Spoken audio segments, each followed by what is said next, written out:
Hello, welcome back to the Purposeful Pen. So, last week on the podcast, I had a conversation with Sandy Cooper and Mary Kay Tiller from Writing Off Social, talking about ways to grow your platform that do not include social media. So, I do not have the YouTube version of that, but you can go listen to it on the podcast.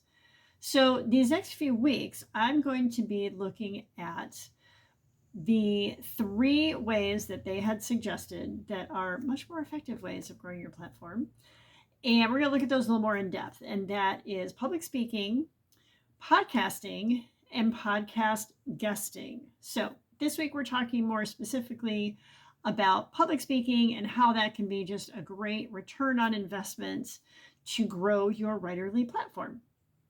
So, why is public speaking and podcasting and podcast guesting so effective? So, one of the big reasons is because it puts you face to face with your reader in front of your actual audience so that they can not only read your words, but they can also kind of see you and hear your voice and get to know you better. And they come to know you, like you, and trust you.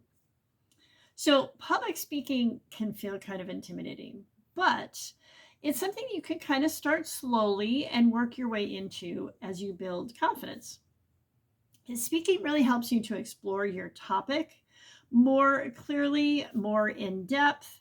It gives you instant feedback from your audience as they ask you questions and you interact with them after your talk. It gives you just more and more opportunities to interact with them and let them get to know you better. So when you give a talk, you can stay connected to those people who are interested in what you have to say by getting their email addresses. So how do you do that? Well, one thing that I have done is when I have given a talk, I have something related to the talk that I'm giving away. So a lot of times I've used a journal because when I speak, a lot of times I'll speak on things that involve journaling. So I'll have a journal to give away, and I've just done it old school where I've given everybody a slip of paper that has a spot for their name and their email address and said, hey, if you want to enter the drawing for this free journal at the end of our time together, then put your name and email address on there. And I'm very clear that they do not have to give me their email address, but if they do, then I will be putting them on my list to get my monthly newsletter, just so it's all clear and above board and everybody knows what to expect. And I've found honestly that almost all of the time, people give me their email address as well as their name. So then I draw one of the names to win the journal, and then I put everybody's name, all of the names on my email list, and so I can stay in contact with them.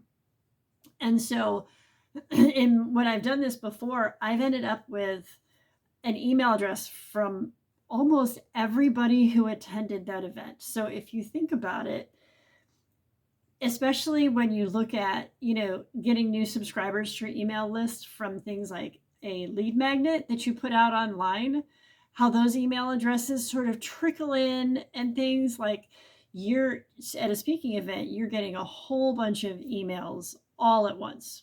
So it's a great return on investment for the time that you put into doing the talk, as well as helping you understand your audience better. You can also, if you don't want to do all that manually and old school, you can do a more high-tech version and have a QR code on something that they scan, and then that takes them to a landing page with your email service provider where they can put in their email address themselves and get a free resource or download that relates to the talk that you gave. That's another option. I've also seen authors put just a clipboard at the back of the room and given people who attend the talk an opportunity to just write down their email address to be added to their newsletter. So if you are new to speaking and you want to grow in your skills, like, okay, I've never done this before. How do I get started? How do I learn how to do this? There's a lot of different programs out there to help you. One is there's a secular nonprofit organization called Toastmasters that has different clubs around the country. I think they have online options also, where it gives you an opportunity to grow in your public speaking skills. There are also courses and YouTube videos and all sorts of places to go to learn where to grow as a speaker. Once you are ready to put yourself out there, where can you find opportunities to speak?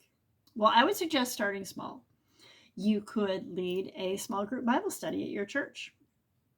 You could speak at other types of small church groups like moms groups, senior luncheon events, women's events, be a breakout leader at a women's retreat or something like that. Those are all great ways, just even with a small group of 20, 30 people, that can be a great way to kind of ease your way into speaking in front of a group and can be just as effective.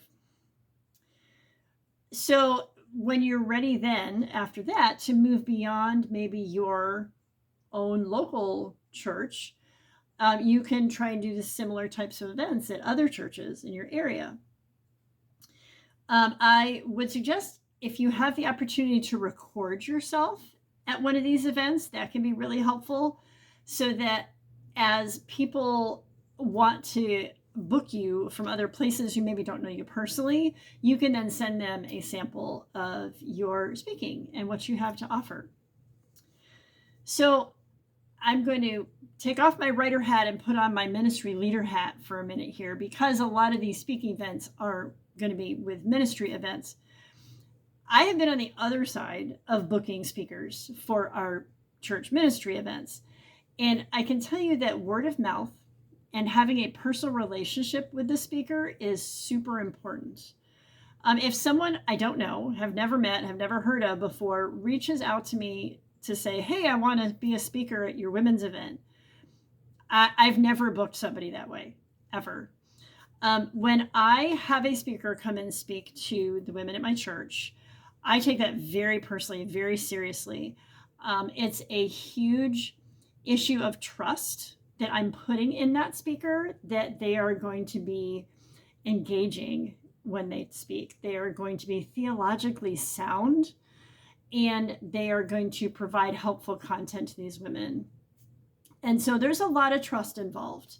And if I've never met the person and I've never had the opportunity to hear them speak, and nobody that I know and trust has ever heard them speak, I'm probably not going to book them. So finding ways to connect personally with those from other churches where you want to speak, or finding someone who knows you both, who can introduce you, is a great way to do that. As you speak, gather testimonials of people who are willing to vouch for you and say, hey, yeah, I work at such and such church, and this person did a great job, and our women really enjoyed them. So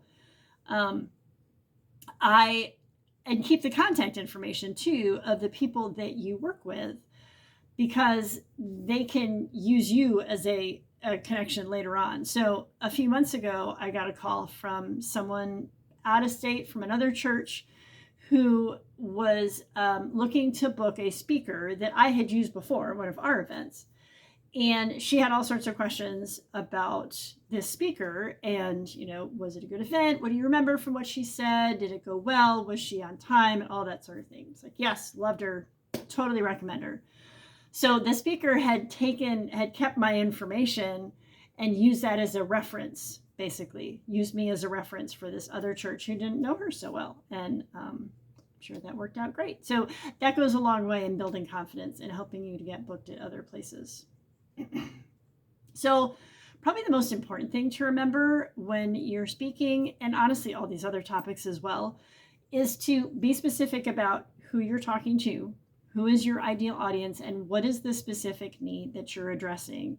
Don't keep it real general, but really be specific about what you're offering.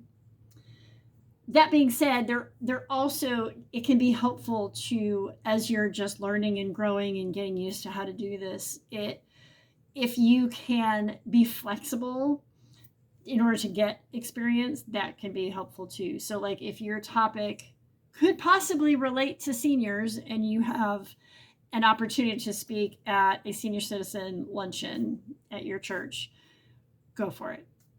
get the experience, get the that credibility under your belt, even if maybe that's not your perfect ideal audience. Or same thing with moms.